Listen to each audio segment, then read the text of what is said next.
Pantry.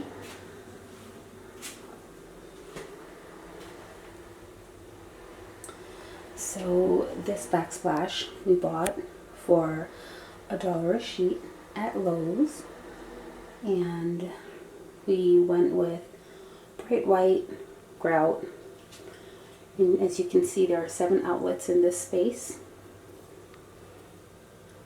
and the countertop is stained.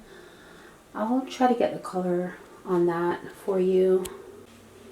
So here we have baskets that they actually weren't supposed to be on tracks, but Milt was able to put something on the sides, and then now we can slide them in and out. And those are for produce that won't go in the fridge, such as potatoes, onions, things like that. The top shelf right there will be for my cookbooks, and then we have more storage underneath. And right here we have a lot of storage for any and everything you can think of.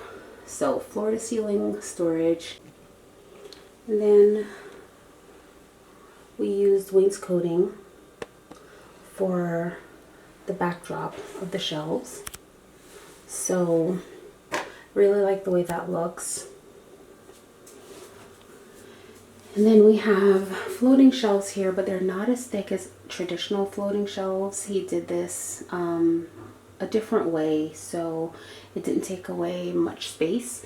But then now we have a lot of space for paper towels, food, anything you can think of. We do have the lighting controlled by a remote. So one button is for the undershelf lights, and the other button is for the ceiling light.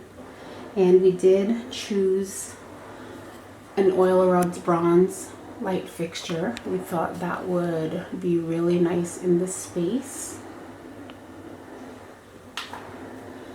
And then the flooring, so beautiful. It's this beautiful tile, and he used black grout on the spaces in between, and then white caulk around the baseboards. And again, as in my linen closet, I didn't want any space underneath, so he did build a base, and then he started building the shelves from there. This shelf is a little bit bigger because this is where my mixer will be.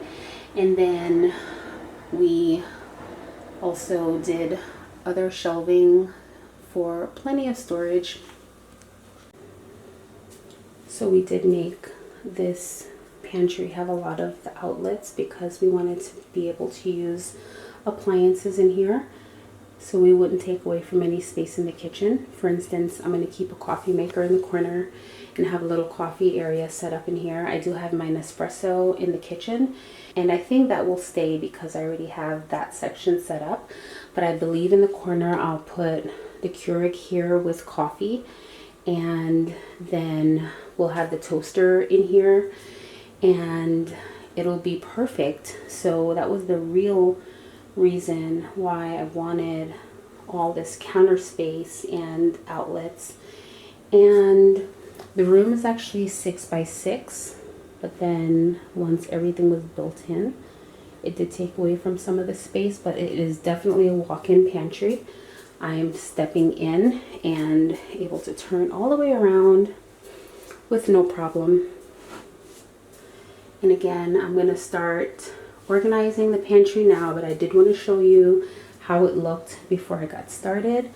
On this wall, I have something fun I want to hang on the wall here. So as I'm finishing up this space, I'll be sure to show you when it's all completed. But again, thank you so much for watching, and let me know if you have any questions.